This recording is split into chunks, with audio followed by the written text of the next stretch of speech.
So I wanted to deal with this question, which I thought was really interesting. The question says, are there any signs that someone's going to have future success? Are there any signs that someone's going to have future success? So I made down some notes and I wrote down some things here that I wanted to share with you guys. In case you want to become hyper successful and you want to determine whether you're on course or if you're going to be able to achieve some really great results and become a winner and become a champion over the next kind of decade. So I'm going to just run through some of these and share them with you. Well, like anything and anyone who's ever achieved anything, I think one of the first signs is really desire. Or you can call it motivation, you can call it ambition, you can call it whatever you want to call it. But I think it's pretty obvious and is something which is common, whether it be with your mother, with an athlete, Ronaldo, Messi, David Beckham, Britney Spears, Beyonce. I think pretty much everyone can agree unanimously if somebody is going to be achieving any level of success, whether that be in their relationship, whether that be financially, whether that be in their career, whether that be in terms of spirituality or abundance, I think all of us can agree that person really needs to want success. They need to have some level of ambition and some level of desire. Now, I say that this is really obvious because it isn't actually obvious. I think we're living in a world today where a lot of people have given up, have apathy, right? We're getting closer and closer to what is called nihilism, where essentially most people think, what's the point? I mean, why would I try to achieve success? I remember I was speaking to somebody who said to me, his name was Roland, he said, why would I try to achieve success when there are people who are already born into success? Why would I go and work really hard when there are other people who are already working really hard and are not getting anywhere? Right? And that's something that you have to ask yourself. For example, we can look at relationships and you can say, well, Kasim, why would I try to go out there and find love and try and find somebody who I can have a marriage with and I can start a family with when I know that 50% of all marriages end in divorce? Where I have loads of female friends or male friends who are all co-parenting, who have all split up. Why would I dare? And so I think there has to be a certain naiveness. I call it, the phrase that I use with people is that you have to be naive enough to know what hasn't been tried, what will work and what hasn't worked. Because the greatest enemy to your progress is your last success or failure. Right? When you have had failure upon failure upon failure, the reality is that you're probably going to say, well, it's going to be failure next time. And if you've had success and success and success, you become complacent and start thinking you're going to have success again. So it is really important to understand that you have to be able to have ambition. You have to want to be able to achieve something. That's one of the first keys and one of the first signs that somebody is going to become successful in any given area. Second thing that I would share with you is that I talk about it as that their life can back it up. What do I mean by that? I mean that there's two areas that you can look at when it comes to somebody's life backing it up. There's firstly, what the person says, and then secondly, what the person is preparing for. So let's deal with what the person says. If someone's going to be successful, all I have to do is listen to what they talk about. So, for example, if somebody is going to be wanting to become a multimillionaire, they don't even need to tell me. All I have to do is observe their life, because all they will ever be talking about, and particularly about how to overcome, is because basically, if you try to achieve a goal, what will happen is inevitably you're going to have loads of obstacles. And so essentially most of the time you're going to be talking about how to overcome obstacles, how you're overcoming them, the obstacles that you're experiencing, etc., etc., etc., right? If you're married and you want a great marriage, all you're going to talk about is how do we have intimacy? How do we get closeness? How do we start a family? Etc., etc. You know what I'm saying, right? So all you have to do is watch what the person complains about and talks about. Because if somebody wants to, for example, become a millionaire, all you hear them talking about is, oh man, what should I invest in? Should I invest in gold? Should I invest in cryptocurrency? Should I invest in property. They're going to all the time be looking at what are their issues and talking about what their issues are and what their opportunities are and what they're going to be doing and where they're going to be on Wednesday and Thursday and what they're going to be doing with their wife on Wednesday. And that's one of the ways you can tell if somebody's going to be successful. The second aspect of it is that their life backs it up by what they're preparing for.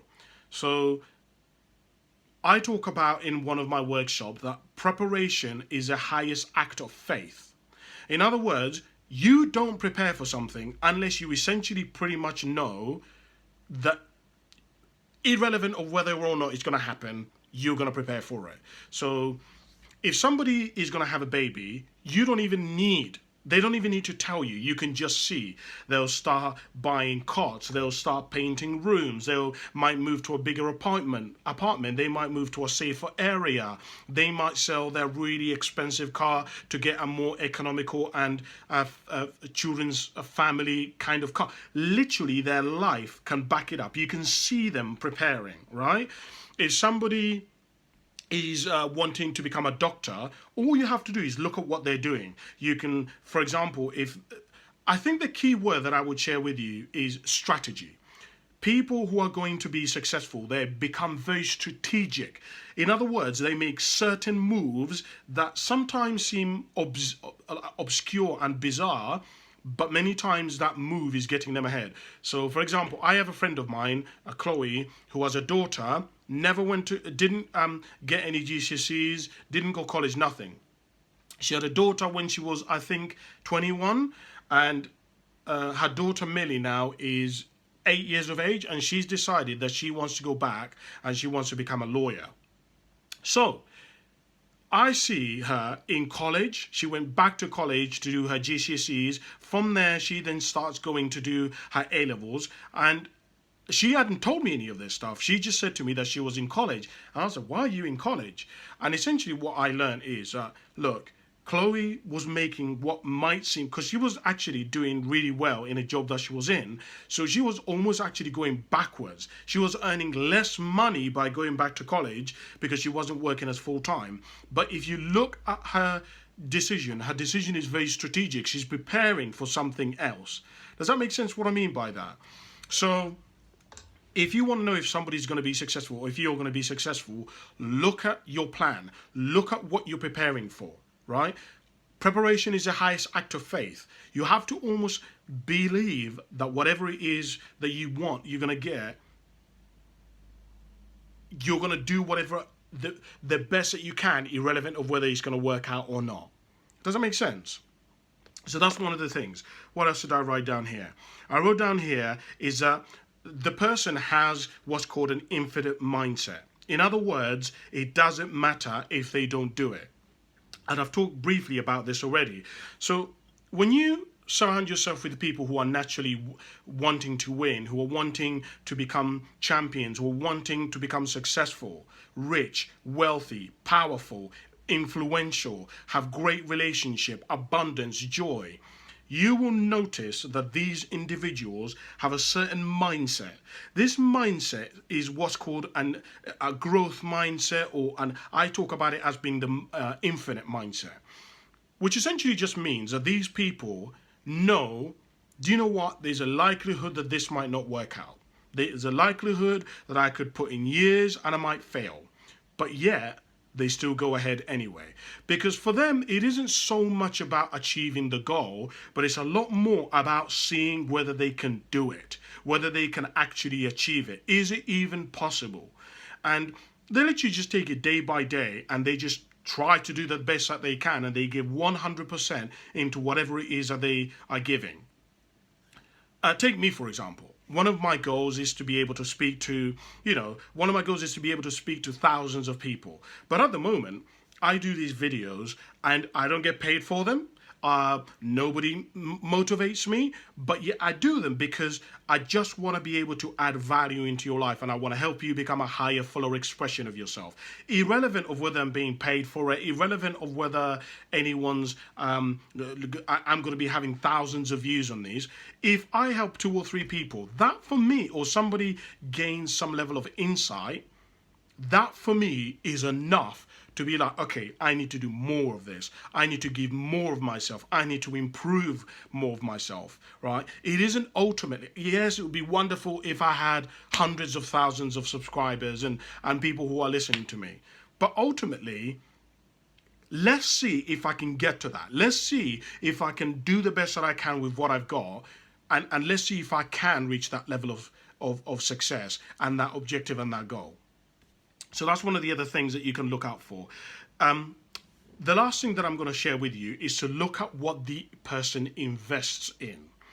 So there's going to be a lot of people who are going to say, well, Kasim, I don't really, there are people who I have no money or I have no resources to invest in anything. But actually, everybody can find money. Everybody can find time. Everybody can find somebody who can help them, no matter where we are at in life. And you can tell whether somebody is going to be successful by what they invest in. So, for example, if you see somebody investing in a book which costs them £12 and yet they have no money, and that book is going to help them to become a nurse, a doctor, a psychologist, a massage therapist, a teacher, you start thinking, that's a bit weird. They have less, and yet they're taking the less that they have and they're still investing it into something that's going to help them become more. So when I start seeing people particularly start saying, well, what do I need to do? Who do I need to become? Who can I get to help me? Well, what do I need to change about myself? I know that somebody is on the path to getting it, because you have to understand that most of us are not enough to be able to achieve our goal. In other words, most of us do not have what is necessary to be able to achieve something which is higher than where we're at. If you're really going to grow, if you're really going to achieve something which is beyond what you've currently got, it means you have to become a certain type of person, right? You have to grow, you have to develop in thinking, in skill set, in mindset, in attitudes, in resources. And when you see somebody who is not successful start investing in themselves, they start going to courses, they start getting mentoring, they start reading books, they start changing their attitude, they start watching videos online, then you know that this person is serious about achieving what they want. So I don't know whether those have been useful for you or not, but those are some of the signs that you can look out for of somebody who is on that path to becoming successful. Thank you very much for watching. I hope you've enjoyed it. Don't forget to like and subscribe and all that kind of stuff. Thanks, guys. See you soon. Bye.